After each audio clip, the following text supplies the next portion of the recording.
alignment. There are 4 type of alignment.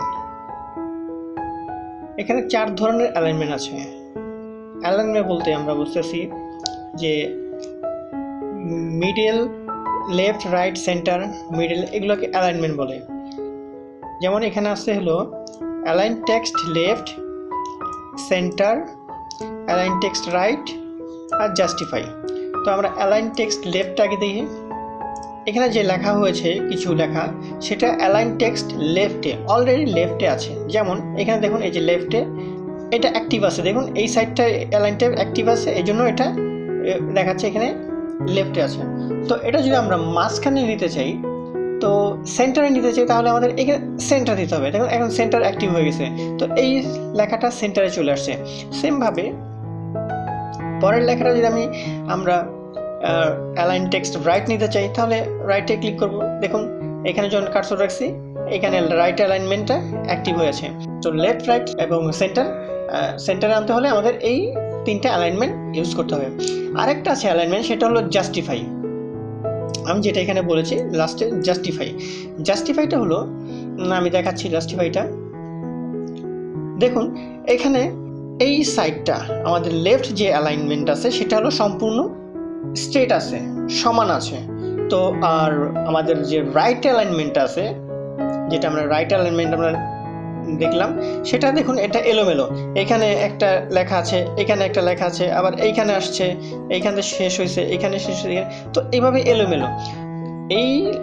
এই side যেরকম সমান আছে, তো এই সাইডটা সমান করার জন্য আমরা জাস্টিফাই ইউজ করতে পারি। তো কার্সরটা জাস্ট আমরা রাখবো যেখানেই রাখি, পুরোটা একটা প্যারাগ্রাফ। সো আমরা যেখানেই রাখি কার্সর রেখে আমরা যদি জাস্টিফাই ক্লিক করে দিই, দেখুন এই পাশে আমাদের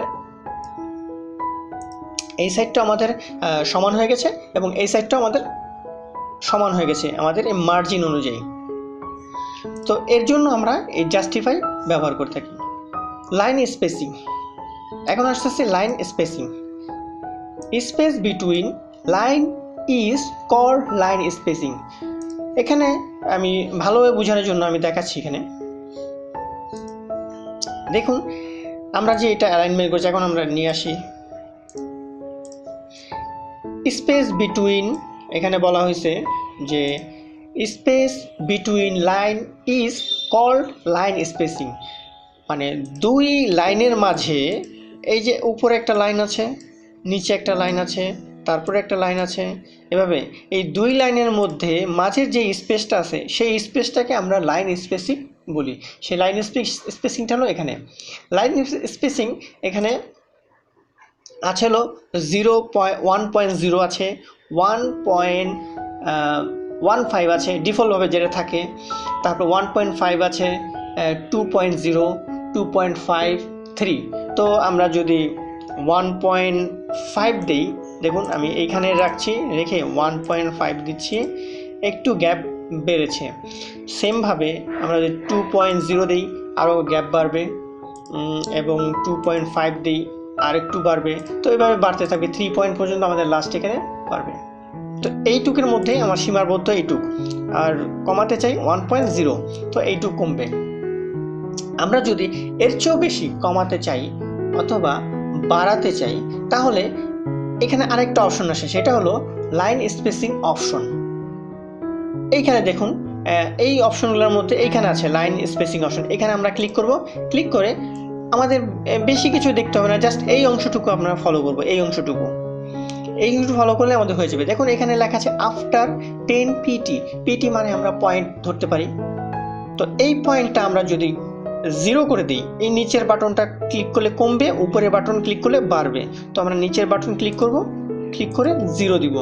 0 করে যখন ওকে দেব, তখন দেখুন এই লাইন থেকে এই লাইনের স্পেসটা অনেক কমে গেছে, মানে 0 হয়ে গেছে।